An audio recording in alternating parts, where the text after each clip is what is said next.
Primeval fans, and welcome to my review of Primeval Series 4, Episode 3. Apologies for the massive delay. I have been so busy trying to do a lot of stuff, and I haven't had time to watch it. So, yeah, I've managed to squeeze in a time slot to watch it now. Series 4, Episode 3. Now, the basic plot is that the episode opens with these three characters, one of whom is dying. Her name's Charlotte, and they've come through an anomaly. The others are this woman called Emily and this other guy called Ethan, and things happen, and then the creature comes through, and blah blah blah, and then Matt sees Emily and follows her through the anomaly and tries to save her from the creature, and then they try to bring Emily in to the Ark to sort of help her out, really, but she just refuses, and from then on it just goes on from there. It's the usual Primeval stuff. They have to fight the creature, put it back through the anomaly. Meanwhile, Connor is being press-ganged by Philip to do all of these unnecessary tasks, and Connor accidentally puts the Ark into lockdown, so Connor and Jess have to work together to save Philip and Rex and put the Ark back into, to undo the lockdown. Yeah, it goes on from there. And Matt is still talking with the old man about, who he thinks might be the culprit in what's going to happen, because, Matt is from the future, so they're trying to do a lot of things in this episode. And to be honest, it fails. I'm sorry, but episode 3 sucks. It sucks so bad. It's one of the worst written ones that I've had for a while. None of the cast really look like they are enjoying themselves, apart from Andrew Lee Potts. It's a shame, because this episode had bags of potential. I mean, the series had started out quite well with episodes 1 and 2, but this completely takes the cake. It just doesn't feel right. It doesn't feel right, and I don't know why that is. Maybe because they're trying to introduce Emily, and they're focusing on her, and yeah. Let's talk about the characters. So, obviously we've got a couple of new characters here.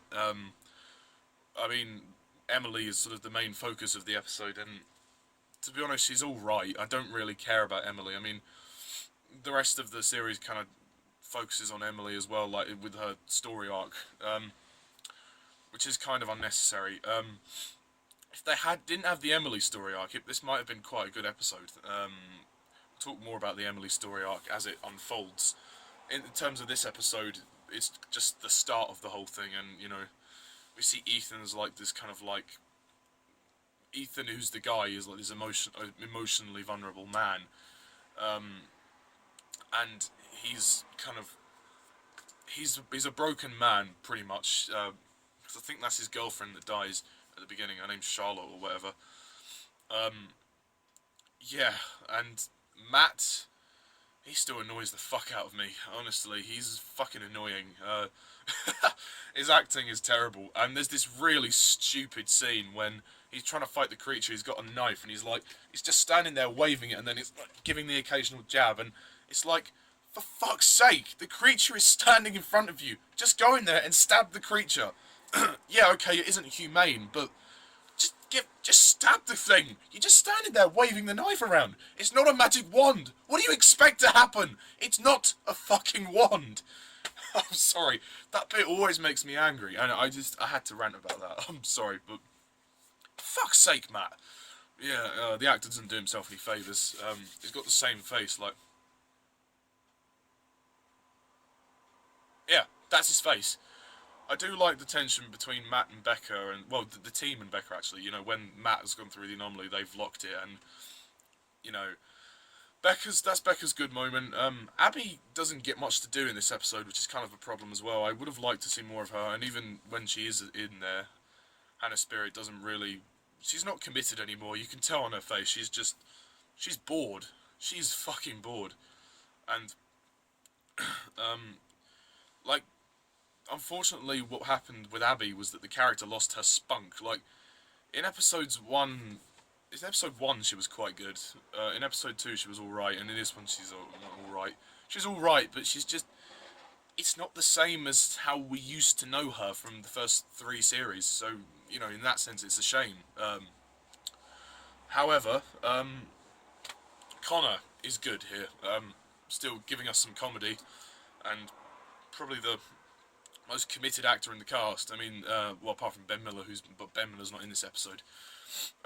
Ruth Kearney does a great job as Jess, even though Jess is a pointless character, but, well, she's good to look at if you're a guy, so that's good.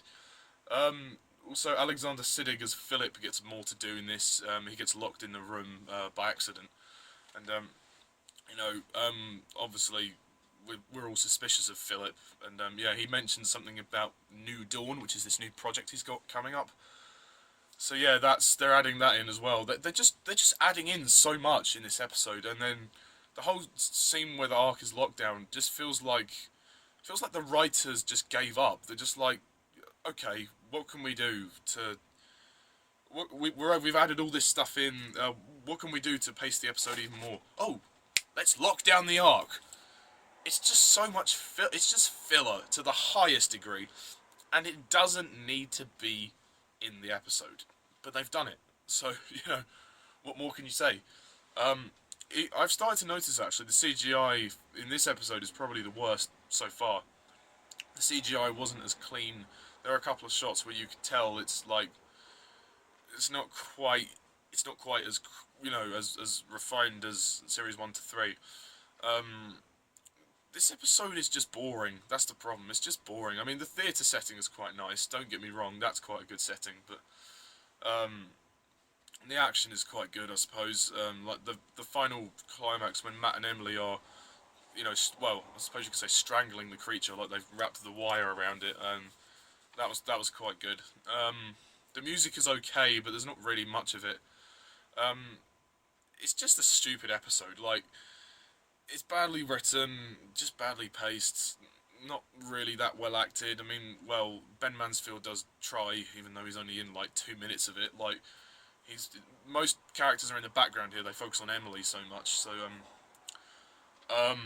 yeah. I don't have much else to say. So I'm gonna rate this one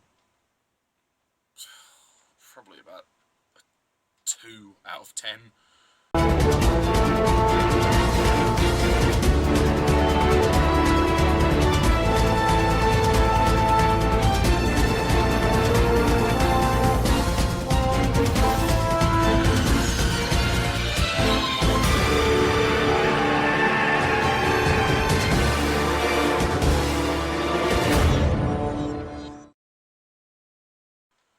Yeah, very low, but to be honest, fuck this episode. Fuck it. It doesn't deserve any more.